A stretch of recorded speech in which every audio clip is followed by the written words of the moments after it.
atau seperti apa nih? Ya, karena yang tidak bisa kita pungkiri bahwa Cortex sudah berlaku sejak 1 Januari ya 2025. Praktis saat ini kita sudah hampir 1 semester ya, artinya 6 bulan menjalankan aplikasi Cortex ya.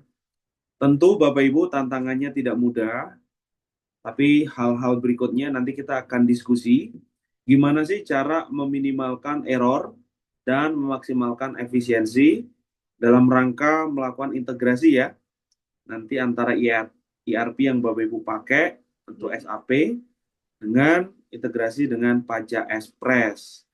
Boleh next? Nah, tentu kita akan coba highlight dulu ya pengelolaan administrasi pajak era Cortex. Yang pertama, Bapak Ibu, dalam melakukan pengelolaan Cortex, tantangan pertama adalah kantor pajak itu merubah sistem security ya, di mana dalam rangka penandatanganan dokumen perpajakan yang biasa kita menggunakan sertel perusahaan, mulai 1 Januari kita sudah menggunakan sertel pribadi. Otomatis ada konsekuensi ya. Konsekuensinya adalah yang melakukan penandatanganan ada dua nih Bapak Ibu. Yang pertama adalah PIC, yaitu merupakan direktur ya pada umumnya, salah satu direksi, dan atau karyawan yang ditunjuk sebagai signer. Nah, mungkin kami juga ingin tahu nih Bapak Ibu yang ada di sini.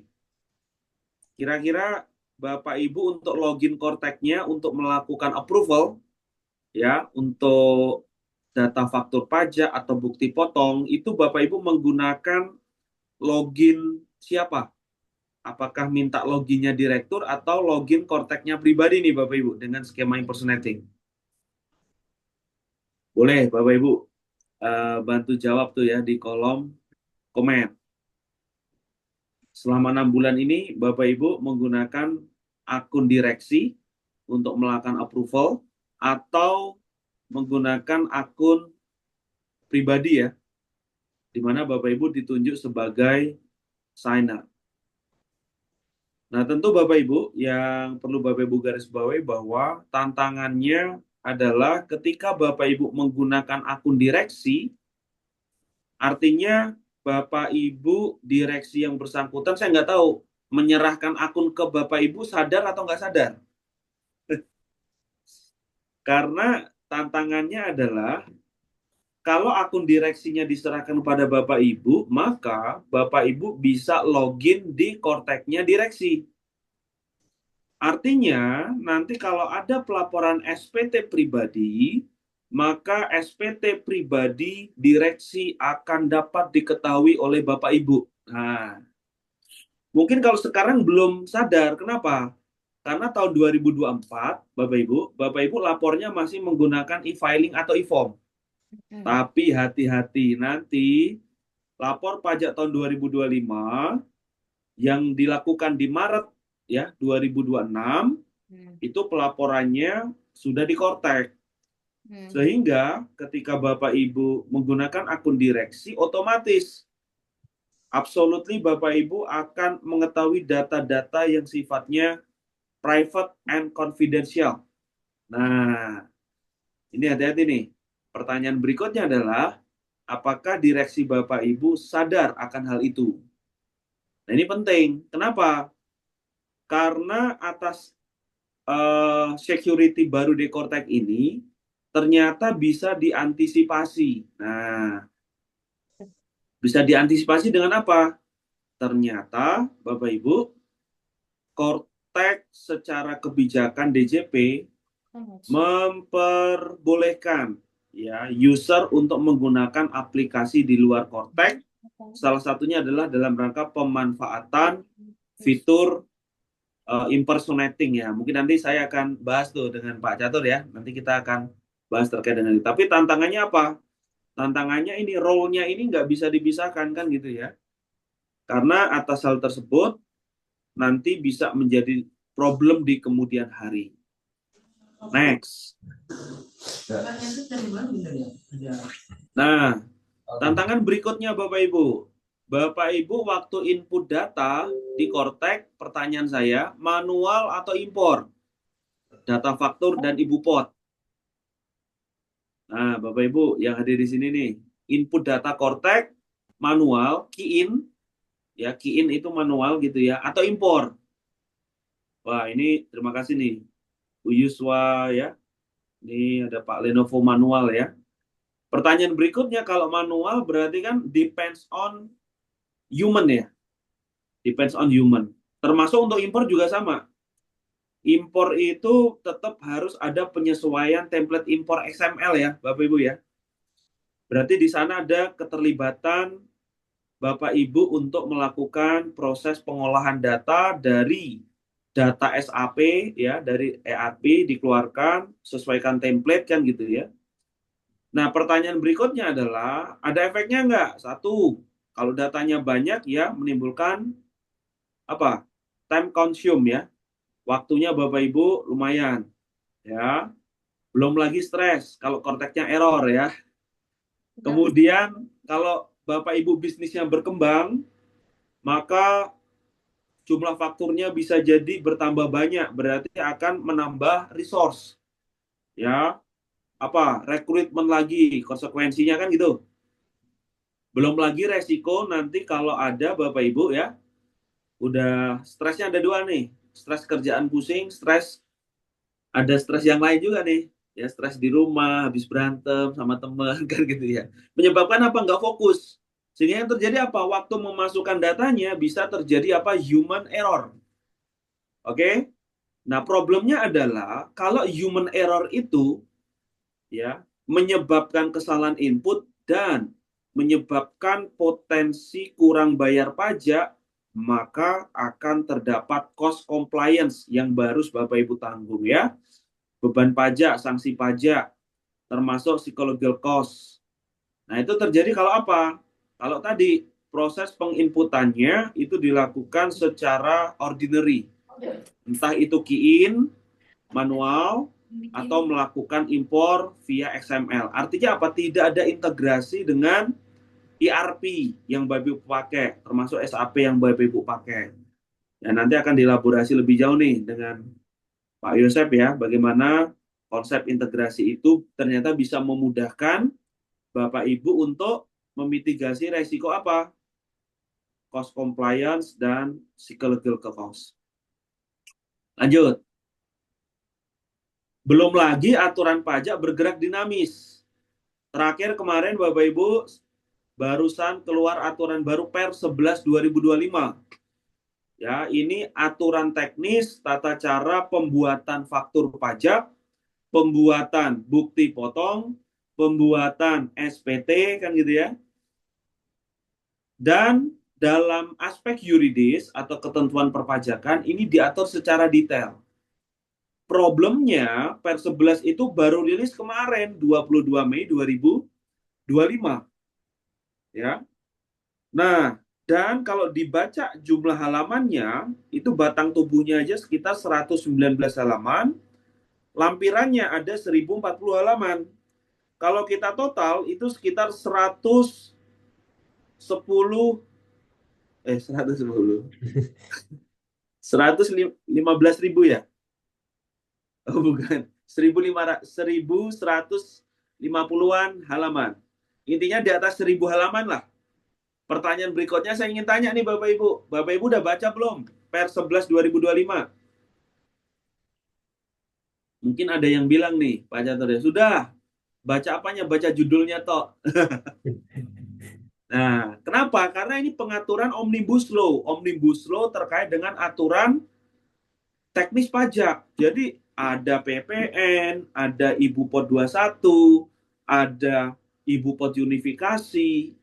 Di sini mengatur hal-hal teknis ya terkait dengan bagaimana Bapak Ibu membuat faktur pajak, membuat bukti potong, jangan sampai keliru dalam pembuatannya kan gitu. Contoh sederhana, kemarin sempat rame nih Bapak Ibu. Kalau Bapak Ibu ada transaksi uang muka dan pelunasan, nah di sini diatur nih bahwa dalam rangka uang muka dan pelunasan, deskripsi nama BKP atau JKP harus lengkap. Uang muka, pelunasan, atas, penjualan komputer, merek ABC sebesar 3 unit dengan harga 4 juta. Nah, itu harus lengkap, harus ada kata-kata itu. Termasuk pelunasan. Ya, belum lagi nanti terkait dengan tata cara pencantuman alamat pembeli. Ya, nggak boleh salah dalam pencantuman alat pembeli. Misalnya, Bapak Ibu punya pembeli lokasinya di Semarang, ya. Kemudian konsumen Bapak Ibu punya gudang di Kendal, di kawasan Berikat. Bapak Ibu kontraknya ke Semarang, kemudian nganter barangnya langsung ke gudang di Kendal. Pertanyaan saya waktu Bapak Ibu bikin faktur pajak, alamat pembelinya itu Semarang atau Kendal? Karena apa? Karena ini nanti nyambung dengan pencantuman NITKU atau NITKU. Nah, ternyata di Per 11 ini diatur bahwa dalam konteks penyerahan barang dilakukan ke kawasan berikat dengan PPN tidak dipungut, posisinya Bapak Ibu harus melakukan pencantuman NITKU sesuai dengan alamat di tempat kawasan berikat. Jadi meskipun NPWP pembelinya Semarang, NITKU-nya dan alamatnya harus di Kendal. Jangan sampai keliru. Kenapa Bapak Ibu? Kesalahan pencantuman alamat, faktur pajak, dan seterusnya akan menyebabkan denda. Nah, dendanya berapa? 1% kali DPP.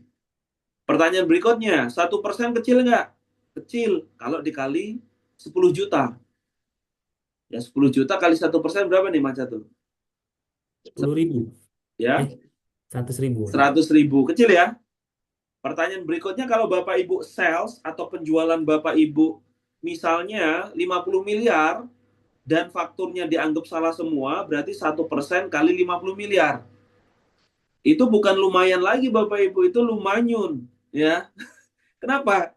Karena denda tersebut bisa menyebabkan cost compliance. Akibat apa?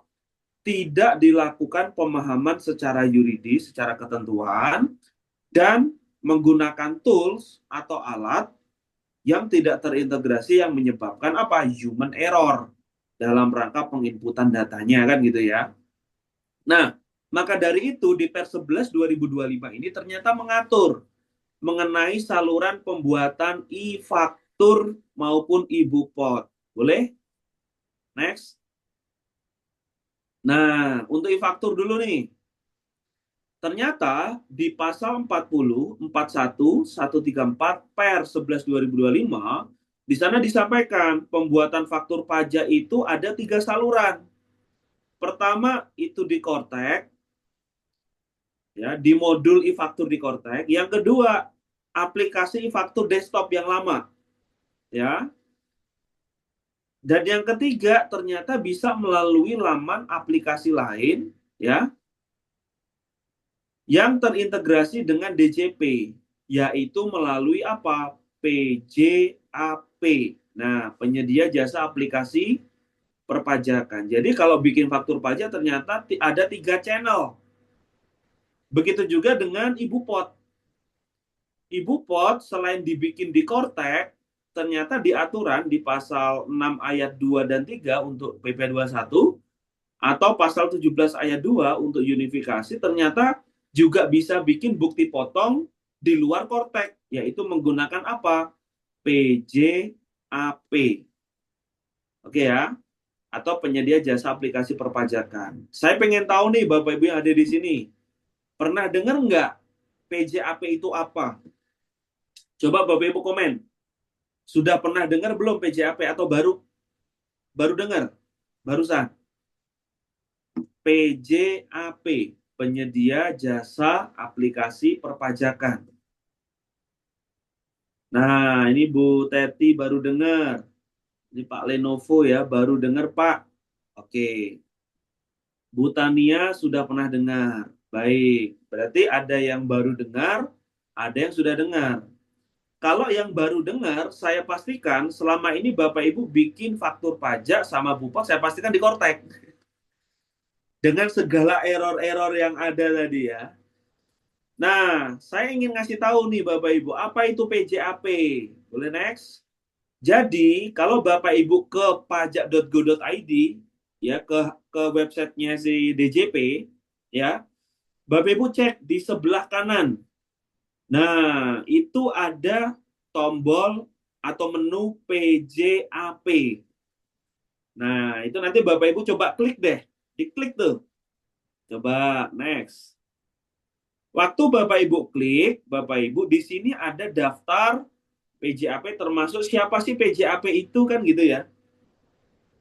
Ternyata PJAP atau penyedia jasa aplikasi perpajakan adalah apa nih? Pihak yang ditunjuk oleh Dirjen Pajak untuk menyediakan jasa aplikasi pajak bagi WP dan dapat menyediakan jasa aplikasi penunjang bagi wajib pajak. Dan ini resmi. Ya, jadi kalau Bapak Ibu, siapa PJAP? Ya, perusahaan-perusahaan yang ada di halaman DJP. Jadi tidak semua perusahaan itu merupakan PJAP. Nah, PJAP ini menyelenggarakan aplikasi apa? Ada NPWP, Bapak Ibu bisa bikin NPWP di luar Kortek. Bapak Ibu bisa bikin Bupot, ya. Bapak Ibu bisa bikin e-faktur, ya. Bapak Ibu bisa bikin billing. Bahkan Bapak Ibu bisa bikin SPT itu di PJAP, gitu ya. Aplikasi yang resmi ditunjuk oleh DJP. Nah, salah satu PJAP yang harus Bapak Ibu ketahui, nah ini harus ketahui. Next, siapa itu? Nah, adalah salah satunya Pajak Express by Ortex. Nah, ini adalah salah satu PJAP Bapak Ibu yang merupakan alternatif mitra resmi DJP untuk administrasi pajak lebih aman, lebih cepat, lebih efisien, dan terintegrasi dengan Kortek. Jadi layanan-layanan tadi langsung bisa di Pajak Express tanpa Bapak Ibu melalui aplikasi Kortek. Dan Pajak Express by Ortek ini juga telah tersertifikasi resmi dengan standar apa ya, keamanan ya, security yang telah dilakukan secara ISO. Nah, Pajak Express ini Bapak Ibu kan tadi sudah terintegrasi dengan Kortek. Cuman, cuman kadang-kadang yang perlu di-highlight adalah ya, tentu PJAP ini tidak semuanya itu menjalankan atau mempunyai fitur-fitur unggulan. Coba next.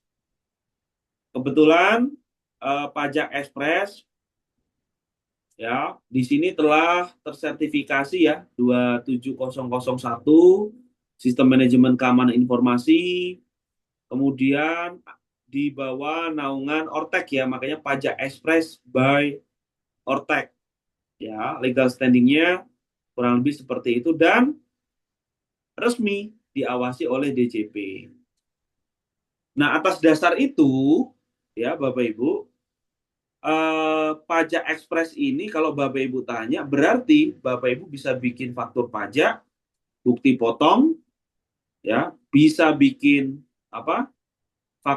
SPT, PPN, unifikasi, dan seterusnya bisa lewat Pajak Express. Dan kalau Bapak Ibu ingin melakukan otomasi, nah ingin melakukan otomasi, kan tadi kata kuncinya integrasi ya.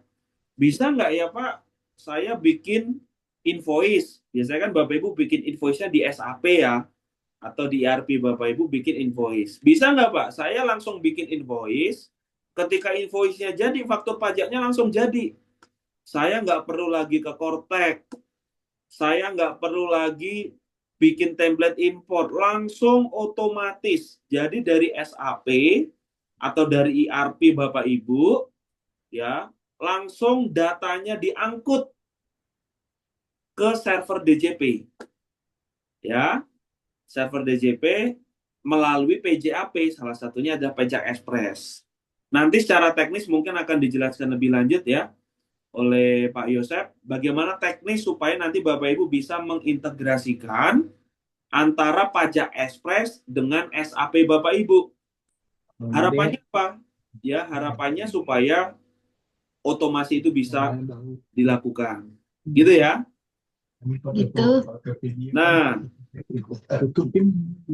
halo, apakah ada ini ya, audio masuk ya? Tidak ya, lanjut saja ya. Oke. Nah, soalnya gini, saya sharing ke rekan-rekan saya ya. Bahkan waktu itu ada satu rekan saya di salah satu BUMN ya. Waktu saya ceritakan seperti itu dia nggak percaya. Nggak bisa. Setahu saya, kalau bikin faktur pajak ya kita antara key in, input manual, atau saya nanti mekanismenya impor. Setahu saya seperti itu nggak mungkin. Kita bikin invoice langsung jadi faktur pajak kan gitu ya. Nah, maka dari itu nanti kita akan coba jelaskan Bapak Ibu, itu semuanya sangat mungkin. Sehingga justru era Kortek ini justru bisa dimanfaatkan bagi mereka yang ingin melakukan otomasi. Ya, artinya invoice Bapak Ibu nanti langsung bisa tergenerate faktur pajak, atau nah ini satu lagi nih yang perlu Bapak Ibu ketahui, di Per 11 2025 yang terbaru ternyata bisa loh faktur pajak invoice Bapak Ibu yang Bapak Ibu generate dari SAP ya, nanti diintegrasikan data-data di faktur pajak dimasukin dalam invoice. Jadi nggak perlu cetak faktur pajak.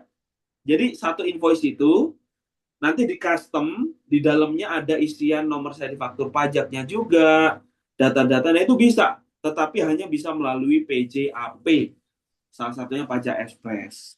Nah, mungkin biar apa ya, Bapak Ibu tidak ngawang-ngawang ini apa sih pajak ekspres, seperti apa sih wujudnya kan gitu ya. Nah, nanti saya akan dibantu oleh rekan saya Pak Catur ya untuk nanti Bapak Ibu supaya kebayang seperti apa sih wujudnya pajak ekspres, dan nanti lebih lanjut akan dijelaskan oleh Pak Yosep ya. Nanti setelah Pak Catur jelaskan bagaimana mengintegrasikan itu dengan SAP Bapak Ibu. Gimana caranya supaya otomatis.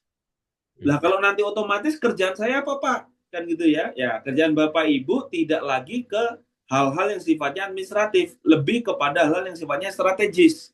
Apa? Melakukan review, kemudian nanti mengecek datanya yang tercetak sudah benar atau belum, jadi gitu ya. Jadi serahkan yang bagian apa ya, critical administrasi, serahkan ke otomasi sistem. Nah, kurang lebih seperti itu. Nah, oke. Silakan Pak Catur untuk menjelaskan seperti apa sih wujudnya nih pajak ekspres. Supaya nanti Bapak Ibu kebayang ya fitur-fiturnya seperti apa, terutama nanti yang fitur-fitur yang nggak ada nih, kan gitu ya, di Cortex dan seterusnya. Silakan Pak Catur. Oke, baik Mas Daniel. Jadi sebelum mulai, mungkin saya ada sedikit pertanyaan nih Mas. Sebenarnya, Ya, menurut PR 11 itu kan dimulainya tanggal 22 ya, kalau nggak salah ya. Nah, ya. pertanyaannya adalah sebelum tanggal 22, faktur pajak atau bukti potong gimana Mas kalau seperti itu? Wah, ini pertanyaannya bagus ya. Karena gini, mungkin faktur pajaknya approve aja kemarin, kan gitu ya. Tapi pertanyaan berikutnya adalah apakah faktur tersebut telah dibuat sesuai dengan aturan Per 11. Sedangkan Per 11 sendiri baru rilis di tanggal 22 Mei. Nah, ternyata ada satu kuncian pasal.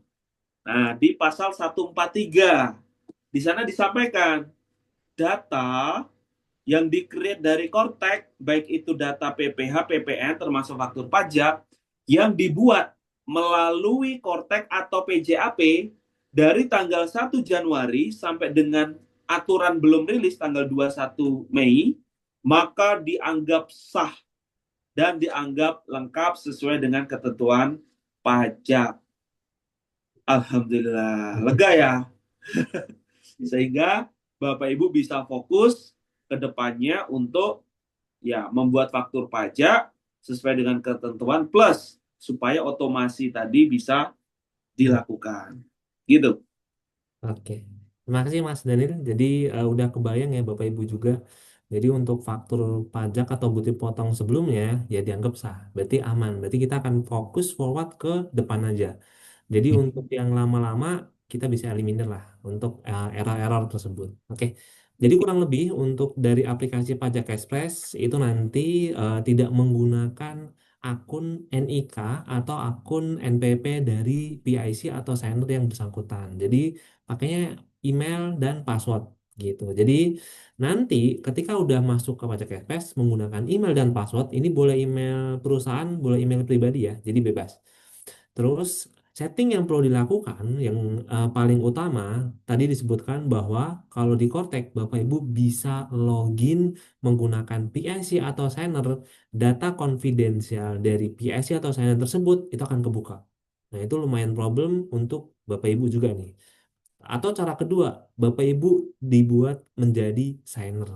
Berarti yang tanda tangan Bapak Ibu gitu. Nah, itu akan jadi problem juga. Nah, nanti di Pajak Express Bapak Ibu bisa membalikan tanda tangan menggunakan PIC atau signer perusahaan yang bersangkutan tanpa perlu login Cortex dari PIC atau signer tersebut gitu. Caranya nanti di Pajak Express Bapak Ibu cuman perlu setting penanda tanganan. Nah, setting penanda tangan itu ada dua inputan Bapak Ibu yang perlu lakukan. Yang pertama, masukkan NIK. Contoh perusahaan saya Pak, itu yang tanda tangan direksi. Berarti nanti setting tanda tangannya, dia masukin aja NIK direksi. Nanti akan muncul nama, alamat otomatis. Habis itu masukin paspres. Nah, mungkin secara password ya, itu tuh sebenarnya di Cortex ada dua. Yang pertama, login Cortex atau password Cortex. Yang kedua, itu password untuk tanda tangan.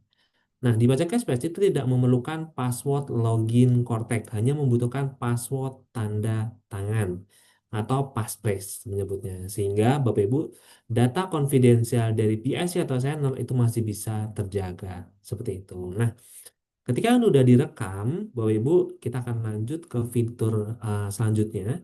Jadi, Iya, sebelum lanjut nih ke fitur boleh. selanjutnya, berarti dengan adanya pajak ekspres ini berarti nggak usah setiap kali mau aku pinjem akunnya direksi ya. Benar Mas Daniel, seperti itu. Tapi bisa nggak ini dipakai di Cortex? Oh, nggak bisa. Nggak bisa ya. Ini hanya bisa melalui pajak Mm-mm. ekspres. Jadi nanti kalau Bapak Ibu pajak SAP Bapak Ibu terintegrasi dengan pajak ekspres, kan gitu ya. Cukup settingnya di awal aja ya Pak Jatuh ya. Mm-mm. Cukup setting di awal, akun direksi, kemudian Bapak Ibu berikutnya nggak usah pakai akun direksi, cukup menggunakan akun pegawainya saja. Kan gitu ya, akun pegawai. Tapi nanti waktu diklik upload, yang tertera namanya di bukti potong atau faktur pajak. Itu akun yang tanda tangan, maaf, itu yang signer yang Bapak Ibu udah inputkan. Jadi Ya, signernya berarti direksi, direkturnya namanya tetap direksi. direktur ya. Benar. Nah, ini akan memudahkan nih Bapak Ibu dan meminimalisir isu confidentiality data tadi ya. Oke, silakan Pak Jatuh. Ya, jadi Bapak Ibu udah kebayang ya terkait proses tersebut. Lalu yang kedua, ini terkait fitur. Jadi Bapak Ibu kita untuk dibaca cashback itu ada fitur e-faktur. E-faktur ada pajak keluaran, pajak masukan, retur, dokumen lain sampai SPT-nya. Nah, perlu digarisbawahin juga Bapak Ibu, tadi udah concern bahwa untuk faktur pajak yang tanda tangan kalau di Kotek itu yang login. Berarti Ibu minjem. Kalau dibaca KPS itu kan nggak perlu, sehingga Bapak Ibu bisa bikin bisa bikin faktur pajak tanpa login direksi. Nah, itu kunci utamanya. Dan selanjutnya di sini mungkin kalau faktur pajak keluaran saya rasa itu yang mungkin jadi sering problem. Yang kedua mungkin cara download ya. Download PDF itu sering banget. PDF di Cortex kalau Bapak Ibu download itu persatuan. Jadi satu biji download PDF. Belum nama PDF-nya itu juga agak aneh tuh. Bukti potong atau file PDF yang difaktur itu namanya kayak ada kode-kodenya. Nah itu problem juga. Nanti baca Express, nanti Bapak Ibu bisa rename file PDF tersebut. Dan downloadnya bisa langsung dalam 1.000 data atau dalam 1 bulan sekaligus. Nah itu bisa dilakukan.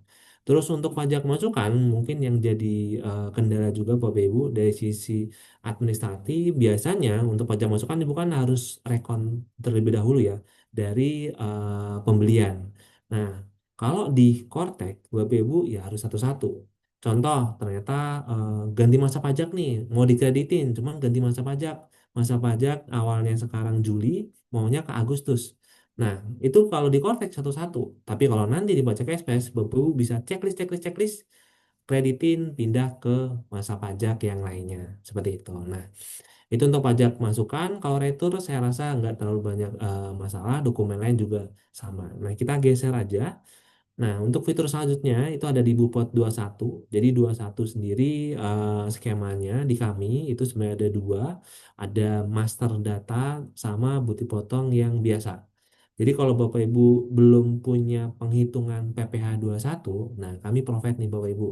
Jadi kalau Bapak Ibu ada contoh masih manual rekap untuk masa Desember atau karyawan resign, bisa kan bikin bukti potong A1.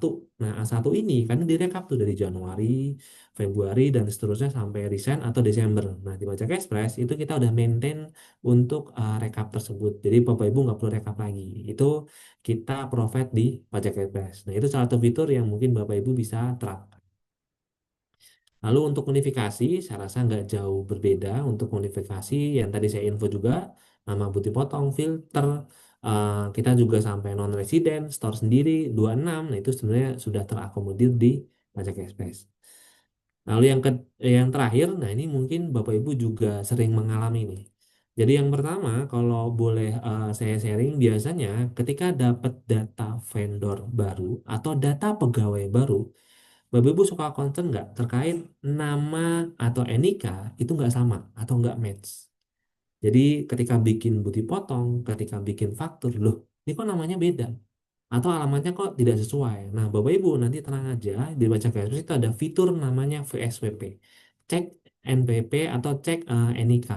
Jadi Ibu kalau udah punya Bapak Ibu udah punya data NIK atau NPP mau dicek nih, valid enggak? Namanya sesuai atau enggak? Nah, itu bisa cek di depan. Jadi Bapak Ibu nanti administrasinya itu akan lebih smooth untuk ke depannya seperti itu. Nah, mungkin dari fitur pajak FPS seperti itu. Jadi kurang lebih Bapak Ibu bisa gunakan layanan kami. Itu juga bisa langsung integrasi di B1 atau di SAP. Nah, itu aja. Saya balikan ke Bu Christine, silahkan. Oke, terima kasih Pak Daniel dan Pak Catur untuk penjelasannya. Nah, Bapak Ibu, kira-kira sebelum kita lanjut ke sesi pembicara kedua, apakah ada pertanyaan untuk Pak Catur dan Pak Daniel? Atau mungkin nanti di akhir kali ya Pak Catur dan Pak Daniel ya untuk FNQ-nya ya. Oke, nah sebelum kita masuk ke sesi kedua, karena tadi ada beberapa partisipan kita yang joinnya belakangan nih, boleh kembali untuk mengisi absensi terlebih dahulu ya, Bapak Ibu. Kristi kasih waktu 2 menit.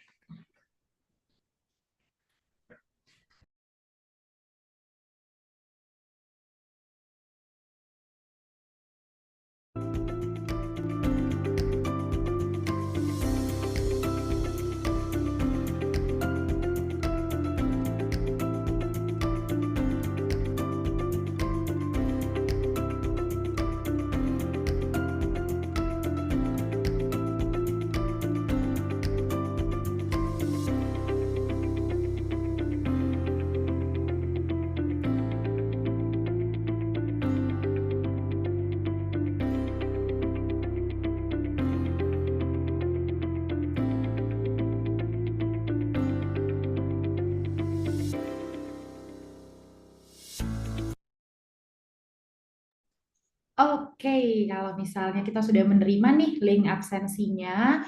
Nah, Bapak Ibu, kalau tadi kita sudah bahas tentang bagaimana fiturnya di Pajak Express dan bagaimana Cortex-nya, selanjutnya di sesi kedua kita membawa solusinya kembali nih, solusi yang lain, yaitu kalau Pajak Express ini juga bisa diintegrasikan dengan SAP Business One. Nah, gimana sih secara teknisnya gitu ya, Bapak Ibu? Akan dipaparkan oleh pembicara kami yang kedua oleh Pak Yosep. Hai Pak Yosep. Iya, halo Kristi dan Bapak Ibu sekalian. Oke, nah Pak Yosep udah siap ya? Oke, sudah. Oke, waktu dan tempat saya persilahkan. Oke, boleh dibantu untuk PPT-nya.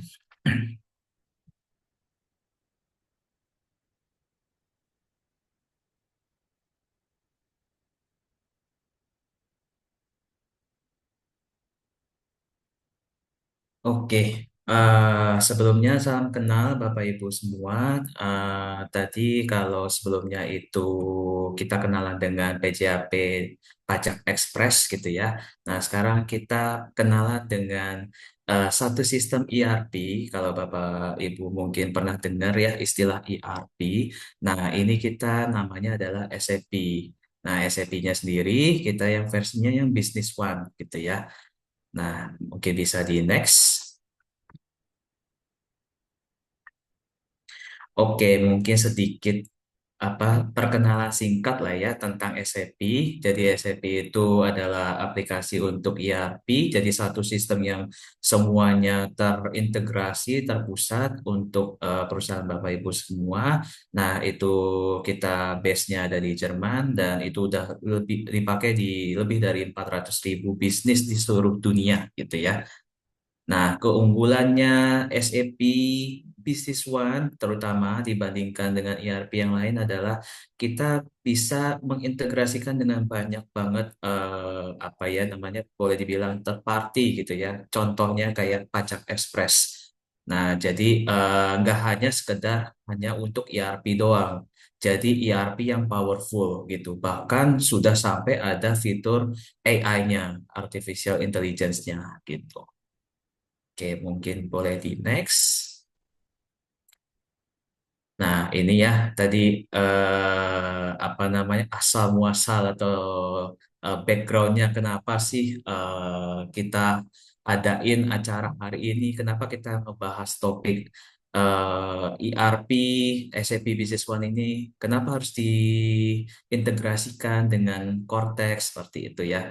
Tadi udah sedikit banyak sudah dijelaskan oleh Pak Daniel dan juga Pak Catur.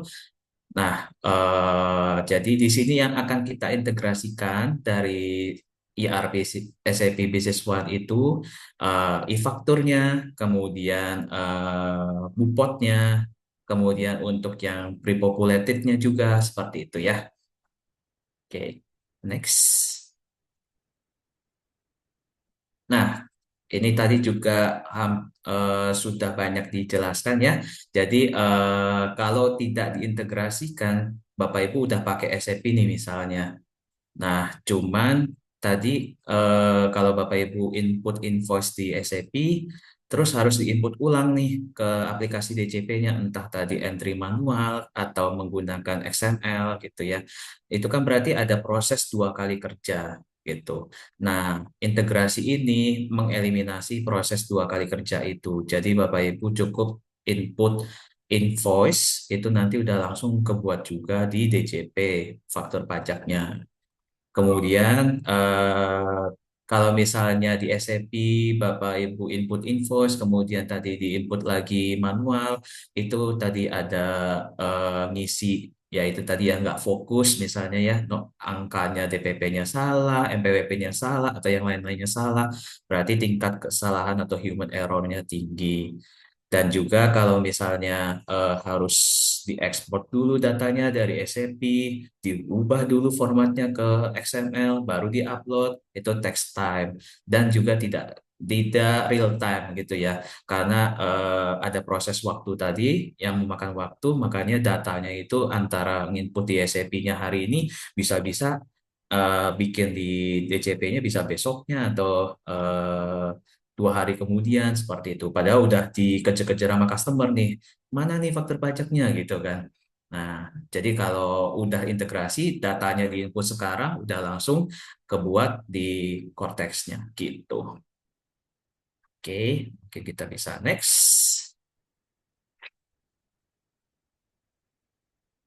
Oke, ini tadi udah ya tentang Cortex-nya itu sendiri. Oke, next lagi. Nah, ini mungkin skemanya untuk proses integrasinya antara dari SAP sama Pajak Express dan juga Cortex ya. Jadi kayak contoh misalnya di sini ada user yang input informasi invoice. Nah, itu inputnya di SAP.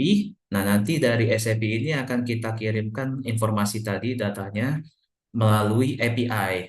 Jadi nggak lagi melalui ekspor kemudian dibikin jadi dalam bentuk XML gitu enggak. Jadi apa yang diinput oleh Bapak Ibu di SAP itu datanya langsung kekirim lewat API. API itu ibaratnya penerjemahnya lah, penerjemahnya antara data yang ada di SAP dengan data yang dibutuhkan oleh Pajak Express supaya datanya itu bisa keproses gitu ya. Nah, dari situ ranahnya Pajak Express dia akan terusin tuh ke DJP, ke Cortex. Nah, dari Cortex akan ngembaliin data-data faktur pajaknya seperti nomor fakturnya, PDF-nya ke Pajak Express. Kemudian dari Pajak Express data itu akan kita ambil lagi kembali ke SAP dan dari situ Bapak Ibu bisa ngelihat data-datanya gitu. Oke, kita next.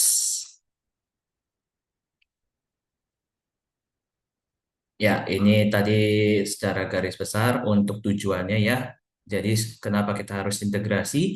Yang pertama pastinya kita untuk mengeliminasi proses manual dan double input, duplikasi data.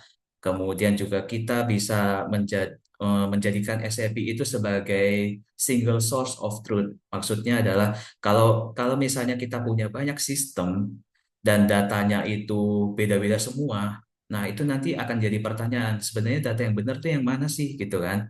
Nah, kalau kita cukup pakai SAP sebagai sumber yang paling dipercayanya, nah udah datanya ya dari situ aja. Audit pun juga akan diaudit dari situ gitu. Jadi semua data bersumber dari si SAP. Jadi nggak ada lagi apa namanya sumber-sumber data yang lain yang bikin menyebabkan Bapak Ibu jadi bingung nih mana data yang benar. Kemudian selanjutnya yang ketiga goalsnya itu yang pastinya kita mau bikin itu seefisien mungkin gitu ya kayak tadi. Jadi nggak perlu lagi ada proses-proses manual dan prosesnya itu juga bisa boleh dikatakan real time gitu dan tidak perlu menunggu nunggu lama sampai faktur pajaknya bisa diupload gitu. Oke, mungkin kita next. Oke, nah apa aja yang saat ini kita integrasikan antara SAP dengan Pajak Express? Yang pertama itu adalah kalau di SAP-nya itu ada modul AR dan ARDP invoice. Itu nanti kita akan kirimkan ke Pajak Express sebagai e-faktur keluaran atau VAT out gitu ya. Kemudian kalau misalnya di Pajak Express itu ada e-faktur masukan pre-populated. Nah, itu nanti kebalikannya, itu akan masuk ke SAP sebagai AP ataupun APDP invoice. Nah, terus habis itu yang selanjutnya dari SAP itu ada AP dan APDP invoice. Itu kalau di PPH itu kalau di SAP namanya withholding tax. Nah, itu kita kirimkan sebagai bupot unifikasi di Pajak Express-nya. Oke. Oke, kita next.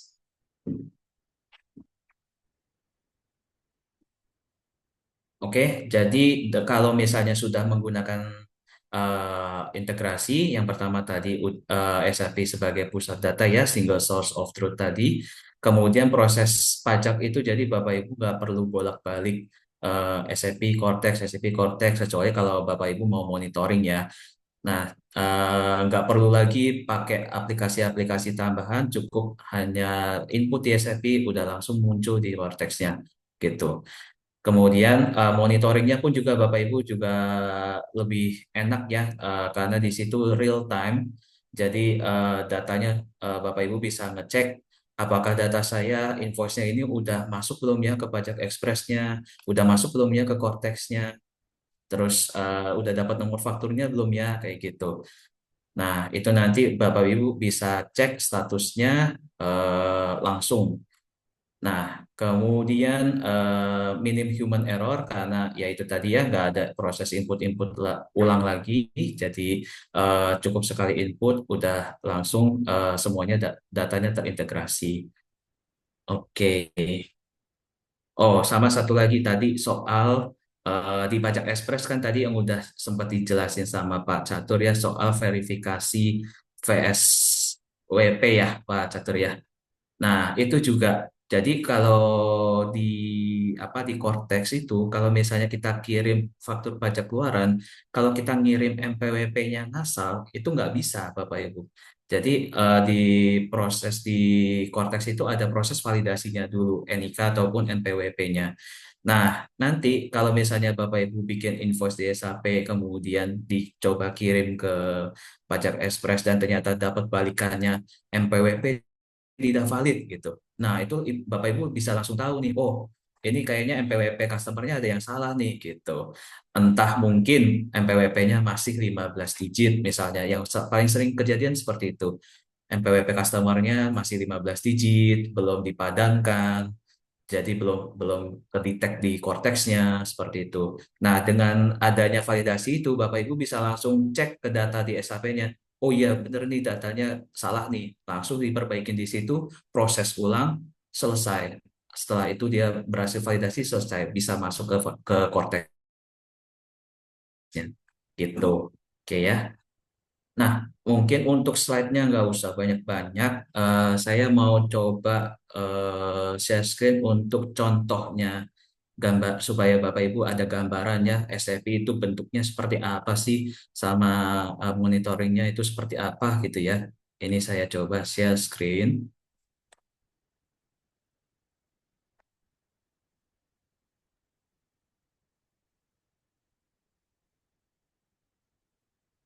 Oke. Ya, apakah sudah terlihat? Oke. Udah, Ada Pak. ya. Oke, oke. Nah, ini adalah aplikasi SAP-nya. Jadi Bapak Ibu kalau bisa lihat di sini ya, ini ada di sebelah kiri adalah modul-modulnya dari SAP Business One. Kemudian di halaman depan ini kita disuguhkan dengan data dashboard yang cantik ini, gini ya. Bapak Ibu bisa langsung at a glance, bisa langsung ngelihat kondisi perusahaan Bapak Ibu sekalian, mulai dari di sini ya, contohnya ada revenue, ada COGS, segala macam gitu. Dan juga di sini ada proses workflow. Jadi Bapak Ibu kalau misalnya lupa SOP-nya itu harus gimana bikin dokumen segala macam, itu bisa langsung lihat di sini, langsung bikin dokumennya, diklik di sini langsung masuk ke dalam modulnya gitu. Dan dashboard ini semuanya customizable. Nah, di sebelah kiri ini aplikasi SAP jadi mulai dari setting dan administrationnya, kemudian di finance itu dari chart of account, journal entry, kemudian sampai ke fixed asset gitu ya. Fixed asset itu bisa sampai ke kapitalisasinya, depresiasinya, segala macam. Nah, kemudian di modul CRM itu ada business partnernya, sampai bikin campaign, kemudian opportunity, kalau ada proses canvassing gitu misalnya, kemudian di ini standar ya kalau sales lah ya, mulai dari quotation, order, delivery atau pengiriman, kemudian ada return juga, AR invoice, AR down payment, credit memo kalau mau di cancel, seperti itu. Dan kebalikannya itu adalah yang purchasing, itu mulai dari purchase request sampai ke AP invoice, dan pembayarannya incoming ataupun outgoing payment, inventory, mulai dari item master data sampai ke pick and pack kalau misalnya ada proses picking, packing seperti itu. Kemudian modul production, nah ini yang paling sering digunakan di manufaktur ya, untuk memproses mulai dari raw material sampai ke finished good dan lain-lain sebagainya gitu ya. Nah, ini modul-modulnya di SAP, cuma modul ini nggak statis, nggak fix hanya itu, Bapak Ibu. Karena seperti yang tadi di awal saya sempat informasikan, SAP itu powerful, bisa di customize dan bisa ditambahkan macam-macam integrasi. Kayak contoh yang integrasi Pajak Ekspres ini. Nah, integrasinya SAP itu kita buatkan ada yang namanya add-on. Nah, salah satu contoh add-onnya itu adalah yang ini, Pajak Ekspres. Nah, untuk pajak ekspresnya sendiri, kalau di dalam dokumen AR invoice contohnya seperti ini ya, ini ada informasi-informasi tambahan yang kita buat untuk mendukung koneksi atau integrasi ke pajak ekspres. Yang pertama itu ada dikirim ke Cortex, yes atau no. Jadi ini contohnya misalnya ada invoice-invoice yang tidak mau dibuatkan, bukan tidak mau ya, yang tidak perlu dibuatkan faktur pajaknya, misalnya apa ya, yang gunggung gitu ya, digunggung. Nah, atau misalnya kasus contoh lainnya, misalnya yang bikin AR invoice itu tim finance, tapi yang ngelengkapin data-datanya itu adalah tim pajak. Nah, berarti pada saat tim finance bikin invoice-nya, itu nanti tim finance nggak perlu tahu dulu lah soal pajak perpajakannya dulu gitu. Nah, nanti tim pajaknya yang akan validasi data-datanya udah bener belum. Kalau udah oke, baru dia dikirim ke Cortex-nya menjadi yes, baru dia akan kekirim ke Pajak Express gitu. Kemudian di sini juga ada informasi-informasi yang krusial ya, seperti NITKU PKP-nya. PKP jadi NITKU-nya dari Bapak Ibu sekalian ya. Jadi kalau misalnya Bapak Ibu itu punya beberapa cabang, itu kan pastinya punya beberapa NITKU. Nah, itu bisa dipilih di sini. Jadi misalnya ini transaksi atas cabang yang mana sih, AO atau cabang yang lain gitu. Nah, itu bisa di-set di sini. Nah, kemudian ada MPWP pembuat faktur dan juga namanya gitu ya, nama PIC-nya. Ini yang nanti akan bertugas menjadi apa namanya, yang akan menjadi pembuat fakturnya. Nah, satunya lagi itu adalah untuk yang akan bertugas menjadi penandatangannya atau signernya tadi gitu. Nah, ini yang tadi udah di maintain di Pajak Express ya, si penandatangan itu menggunakan passphrase. Jadi kita cukup kirimkan MPWP penandatangannya siapa, itu nanti udah langsung ketahuan di Pajak Express, passphrase-nya apa, udah langsung diterusin ke Cortex gitu. Kemudian di sini ada informasi nomor fakturnya, kalau nanti udah berhasil kekirim ke Cortex, berikut juga link PDF-nya yang bisa di-download. Kemudian di sini juga kalau misalnya AP invoice itu nanti ada nomor bukti potongnya. Kemudian di sini juga ada informasi nomor faktur diganti. Nah, ini kalau misalnya Bapak Ibu mau membuat faktur pajak pengganti. Jadi nomor faktur pajak yang lamanya itu harus dibawa menjadi nomor faktur diganti. Itu. Kemudian kalau misalnya untuk yang bukti potong di sini ada kode objek pajak bukti potong ya, yang ada berapa ribu itu. Kemudian ini yang tadi sempat dibahas tentang PR11 ya, tentang kawasan berikat. Jadi di sini kalau Bapak Ibu perhatikan ini ada pelanggan. Nah, pelanggan ini kita maintain sebagai master data. Nah, master data di sini Bapak Ibu bisa bikin dia identitasnya itu menggunakan apa? Apakah menggunakan NPWP, NIK, atau paspor? Nah, kalau misalnya menggunakan MPWP itu Federal Tax ID itu MPWP-nya ya. MPWP-nya itu berapa? Itu di-maintain di sini. Kemudian kalau dia punya beberapa NIKU itu bisa di-maintain di address-nya. Jadi untuk customer ini contohnya ini ada 2 cabang.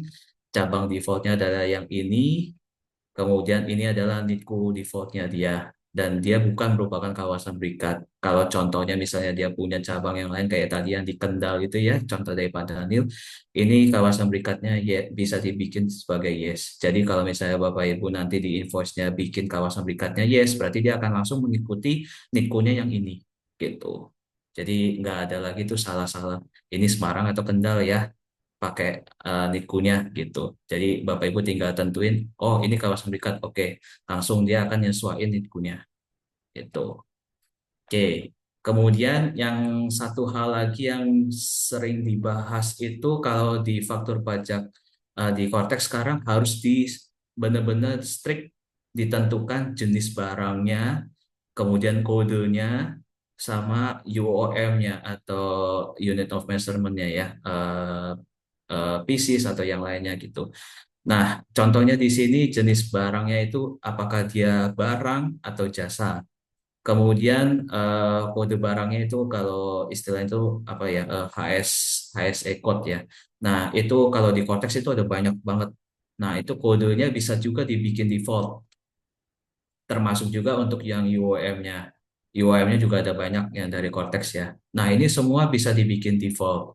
Jadi semuanya di-maintain di SAP sebagai item master data. Contohnya di sini gitu.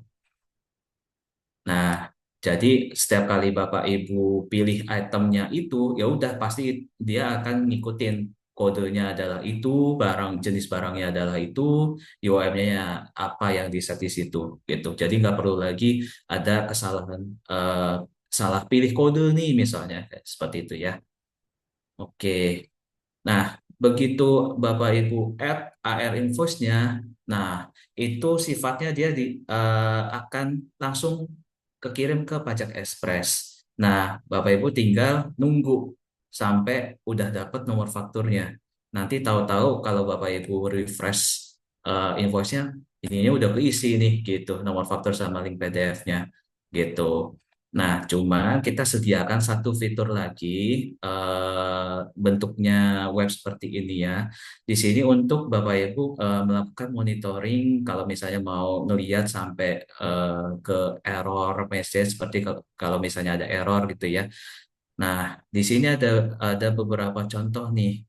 Kalau misalnya dari SAP udah kirim data invoice-nya ke Pajak Express, itu nanti status pertamanya dia adalah open. Jadi dia lagi nunggu di Pajak Express. Nah, kalau misalnya Pajak Express-nya udah terusin ke Cortex dan lagi diproses di Cortex, itu nanti statusnya jadi on process. Nah, biasanya kalau on process itu dari Cortex itu udah ngebalikin nomor faktur. Cuman nomor fakturnya itu biasanya pro forma, belum bisa dikatakan final lah ya, belum fix gitu. Makanya kalau dia on process, kita masih belum lempar balik ke SAP. Kita baru akan lempar balik ke SAP kalau kita sudah berhasil mendapatkan PDF-nya dari si Cortex. Dan ini udah pasti nomor faktur ini udah yang paling benernya, udah yang finalnya dari Cortex gitu. Dan itu statusnya adalah sukses.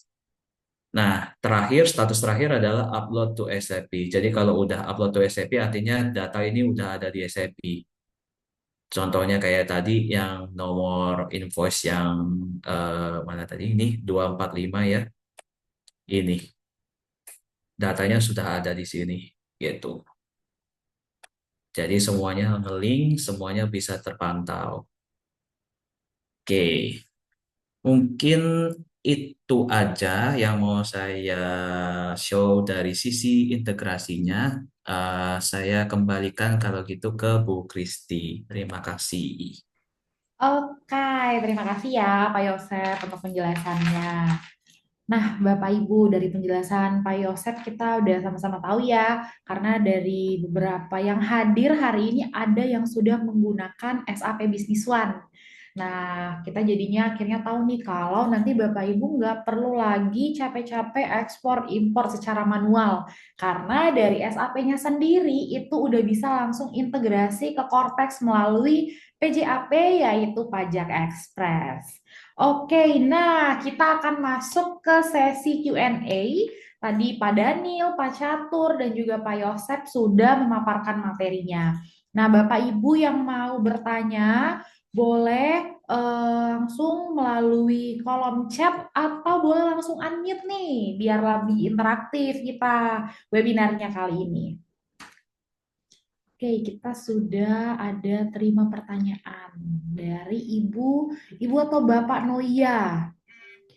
Untuk integrasi ini apakah langsung real time Pak ke Cortex? Nah, ini Pak Yosef, Pak Daniel. Iya, Boleh mungkin saya dijawab. jawab ya. O- Oke, jadi untuk integrasinya, kalau misalnya tadi Bapak bikin AR invoice di SAP-nya, itu kekirim langsung ke Pajak Express. Nah, dari Pajak Express itu nanti langsung dilanjutkan ke Cortex. Berarti itu boleh dikatakan langsung real time ya, Pak, gitu. Nah, cuman eh, biasanya kalau dari Pajak Express ke Cortex itu kayak biasa lah kalau kita misalnya input manual atau upload XML gitu ya. Di Cortex itu ada proses verifikasi dan lain-lainnya gitu ya sampai mendapatkan nomor fakturnya. Nah, kalau yang itu ranahnya Cortex gitu. Berapa lamanya tergantung Cortexnya gitu. Jadi kalau misalnya datanya udah dapat dari Kotex, pokoknya Pajak Express sudah langsung balikin aja ke kita gitu. Jadi udah langsung real time. Oke. Oke, terima kasih Pak Yosef. Bapak Ibu Noya, apakah sudah terjawab pertanyaannya?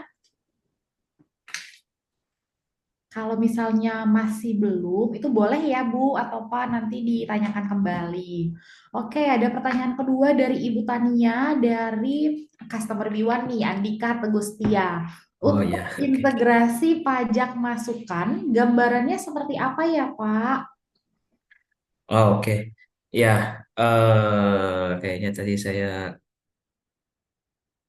ke skip yang itu ya. Jadi kalau pajak masukan itu kebalikannya Bu Tania. Jadi kalau pajak keluaran kan dari SAP kita kirim data AR invoice-nya ke Cortex itu ya melalui pajak Express. Nah, kalau pajak masukan itu data pre-populated dari Cortex itu kan akan masuk dulu ke pajak Express. Nah, dari situ kita dapetin datanya pre-populatednya. Nah, dari situ tugasnya Bu Tania itu nanti akan matchingin nih nomor fakturnya si Cortex dengan nomor invoice-nya si SAP. Nah, integrasinya itu akan sebisa mungkin matchingin berdasarkan nomor referensi, kemudian kalau ada ya nomor referensi, kemudian informasi tanggal tanggal fakturnya, kemudian informasi nama vendornya, kemudian informasi nilai nilai dokumen dan nilai pajaknya gitu. Kalau ketemu ada data di SAP-nya yang memenuhi syarat-syarat itu langsung di mappingin kayak tadi. Jadi di AP invoice-nya tahu-tahu udah ada aja nomor faktur pajak masukannya gitu. Cuman kalau nggak ketemu, nah itu tugasnya Bapak Ibu untuk matchingin karena bisa jadi nomor referensinya nggak ada, berarti kan dia nggak ketemu nih datanya. Bisa jadi juga misalnya ada beberapa data yang sama nih, tanggalnya sama, nilai totalnya sama, nama vendornya sama gitu ya. Nah, Bapak Ibu mesti pilih nomor AP atau APDP invoice-nya itu yang mana gitu. Tapi yang lain-lainnya otomatis. Oke, mungkin seperti Oke, itu ya. terima kasih Pak Yosef untuk Hmm. penjelasannya. Bu Tania, apakah penjelasan dari Pak Yosef sudah menjawab? Oke, sembari kita menunggu. Oh, oke, kata Bu Tanianya sudah. Nah, ada pertanyaan lagi dari Pak Riki. Cortex kan masih sering downtime atau error di beberapa submenunya, seperti terlogout otomatis atau error ketika posting. Apakah hal tersebut juga mempengaruhi di aplikasi pajak ekspresnya? Nah, ini mungkin Pak Catur, boleh dibantu. Baik, izin menjawab. Jadi kalau memang kita harus satu ini dulu ya.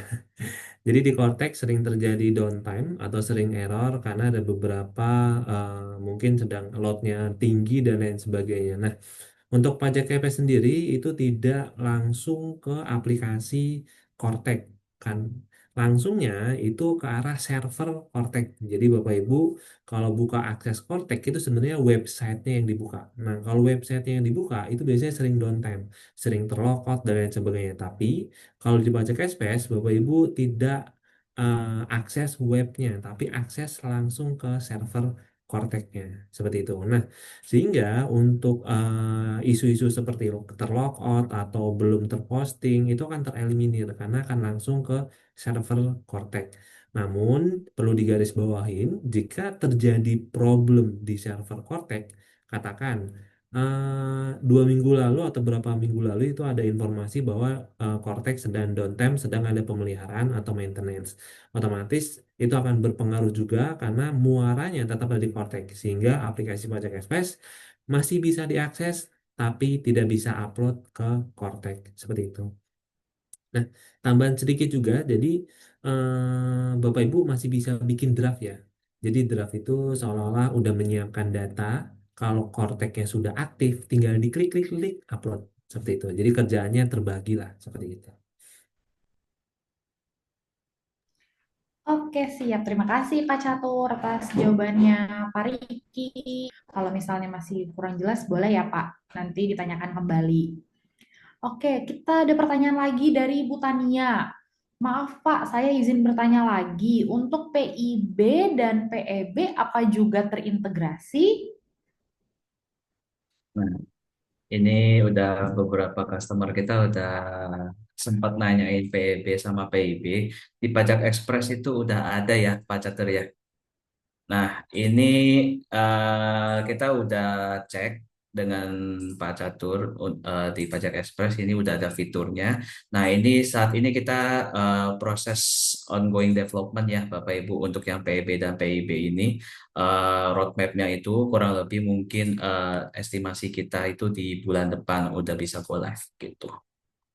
Jadi kalau terintegrasinya bisa ya. Oke, terima kasih Pak Yosep. Ya. Oke, ada pertanyaan dari Ibu Isma Alia. Mohon izin bertanya, Pak, terkait Bupot PPh 23 yang klien buat untuk sekarang ini, kan sudah otomatis akan masuk ke korteksnya tanpa perlu minta ke klien.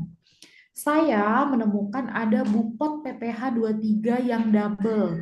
Kode Bupot berbeda tetapi ditujukan untuk invoice yang sama. Apakah bisa keduanya dikreditkan untuk PPh badan nanti? Ya, mungkin saya bantu jawab ya. Oke, Pak Daniel.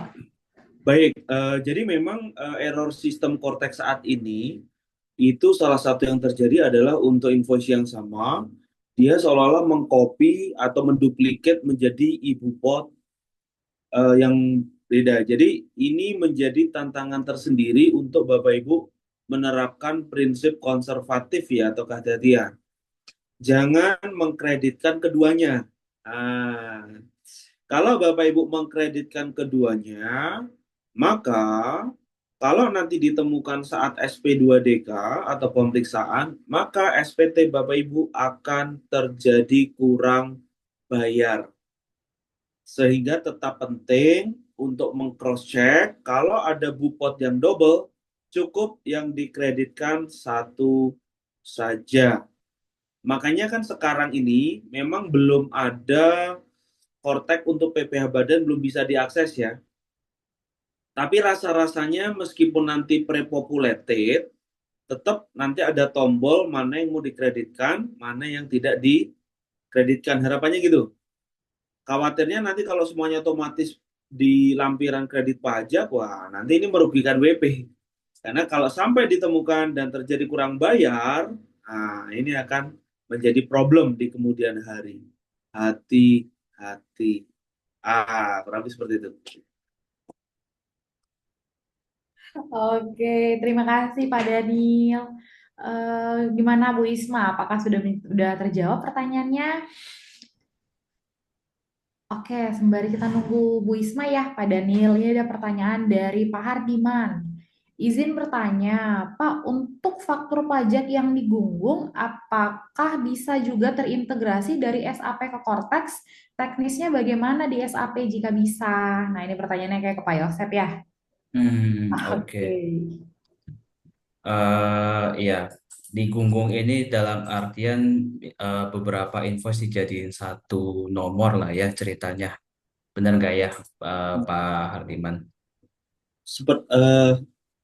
Mohon izin Pak, sepertinya ini Hmm. apakah dimaksud faktur pajak gabungan Nah, itu atau yang dimaksud adalah faktur pajak digunggung? Karena ini dua hal yang beda, berbeda. iya makanya. Yang mana nih? Oh, Pak Yosep, Pak Danielnya udah jawab, Pak Hardimannya udah jawab. Iya benar Pak, Gabungan berarti. gabungan. Faktur pajak Oh, gabungan ya Pak, bukan digunggung ya.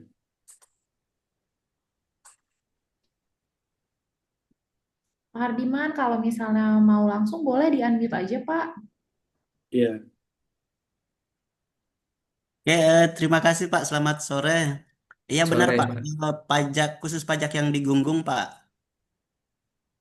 Iya, digunggung yang dimaksud maksudnya Bapak PKP pedagang eceran tanpa identitas pembeli atau maksudnya beberapa Iya, invoice digabungin jadi satu? Maksudnya gimana Pak? Yang mana? eh, kita ini tadi kayak yang Pak sebutkan tadi, Pak Ya. Daniel sebutkan. Kita di ini di usaha minimarket sama supermarket. Oh, ya. Jadi Hmm. untuk lawan transaksinya tidak ada eh, Identitas ya. identitasnya. Baik, baik. Oke. Kalau di pajak ekspres itu gimana ya Pak Daniel sama Pak Catur? Kalau tanpa identitas lawan transaksi gitu. Ya, nanti saat ini untuk kalau di Kortek itu kan nanti masuk SPT PPN ya, Bapak Ibu ya. Jadi data di Gunggung tadi nanti langsung diimpor melalui sistem XML di SPT PPN. Nah, saat ini kami di Pajak Ekspres karena memang baru pertengahan bulan kemarin ya, itu diberikan dev guide dari DJP untuk pengembangan SPT. Ya, mudah-mudahan kalau nanti dalam bulan ini kami sudah bisa ya untuk SPT-nya itu dikerjakan sepenuhnya di Pajak Ekspres. Nanti mungkin kami bisa berkomunikasi dengan B1 ya untuk nanti bisa Ya. mengintegrasikan antara data SEP-nya dengan data di SPT Kortek gitu sehingga nanti bisa otomatis tanpa mengeluarkan data-data XML barangkali seperti itu ya. Hmm. Ditunggu aja Pak. Pak terus. Oke, Pak Hardiman, gimana nih? Apakah sudah terjawab penjelasan dari Pak Danielnya? Oke, baik Pak. Terima kasih informasinya. Sama Pak. Oke, apakah ada lagi Bapak Ibu yang masih mau bertanya?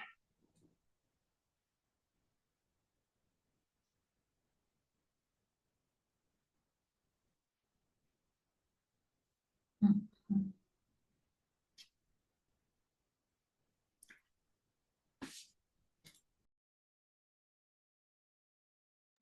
Oke, kalau misalnya Bapak Ibu udah nggak ada lagi pertanyaan atau mungkin nanti mau masih malu-malu nih atau masih belum kepikiran pertanyaannya untuk sekarang, itu nanti boleh menanyakan kalau yang untuk customer B1 boleh langsung menghubungi tim bisnis konsultannya atau mungkin kalau yang misalnya mau langsung melalui Pajak Ekspres itu juga boleh. Nanti dari tim B1 dan Pajak Ekspres pasti akan menjawab pertanyaan Bapak Ibu sampai tuntas. Seperti itu ya. Nah, oke, kita sudah sampai di penghujung acara, Bapak dan Ibu. Jadi sebelum masuk ke penghujung acara, Kristi mau sampaikan ada beberapa promo yang menarik yang saat ini berlangsung dan hanya di bulan ini aja.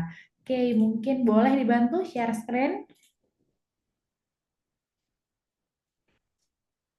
Oke, nah jadi yang sekarang ini promo yang berlangsung adalah yang pertama, integrasi SAP dan Cortex. Yang tadinya itu integrasinya senilai 40 juta karena di bulan ini kita lagi ada promo, Bapak dan Ibu cukup bayar mulai dari 500.000 saja per bulan. Dan ada juga untuk promo menarik door prize dari tim Pajak Ekspres, nanti Bapak dan Ibu boleh mengisi di feedback form. Untuk 3 yang terpilih, customer-nya akan mendapatkan tax base. Begitu ya Bapak Ibu. Selanjutnya, promo yang sekarang ini juga berlangsung.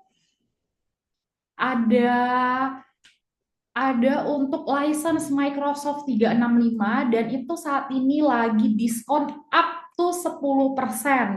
Kemudian mungkin Bapak Ibu ada yang di sini belum menggunakan SAP gitu ya. Nah, kalau selama ini kan kita sering mendengar SAP mahal gitu. Nah, sekarang di B1 lagi ada promo, Bapak dan Ibu boleh implementasi dari modul accounting-nya aja terlebih dahulu. Jadi kita implementasikan modul finance accounting dan itu udah berikut dengan 5 license dan sudah integrasi dengan Cortex. Bayarnya hanya 14,9 juta per bulan. Selanjutnya kita juga ada promo PS Plus, jadi mungkin masih banyak nih Bapak Ibu yang belum menggunakan remote desktop. Nah, di sini PS Plus ini kita ada diskon untuk unlimited user karena mau diinformasikan juga kalau B1 sekarang ini single distributor di Indonesia untuk produk PS Plus. Dan kemudian kalau Bapak Ibu yang sekarang masih di server on-premise saat ini di B1, kita bisa subscription to cloud dan itu kita free-kan untuk migrasinya. Oke, Bapak dan Ibu untuk promo-promo ini boleh langsung dipilih, boleh di-share untuk feedback formnya. Oke, nah Bapak Ibu di sini ada feedback form untuk webinar kita dan Bapak dan Ibu kalau misalnya mau memilih promo mana yang mau dipakai, boleh langsung memilih dari feedback form ini. Risti kasih waktu 3 menit ke depan untuk Bapak dan Ibu input feedback formnya ya. Could you tell me a little about yourself?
Oke, Bapak Ibu, kita sudah menerima beberapa feedback form karena kita sudah selesai untuk acara webinar siang hari ini. Sebelumnya kita foto bareng dulu ya, Bapak Ibu. Jadi boleh yang off cam, kita on cam dong sebentar ya.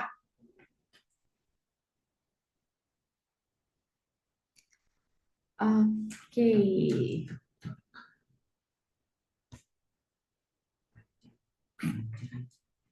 Diam.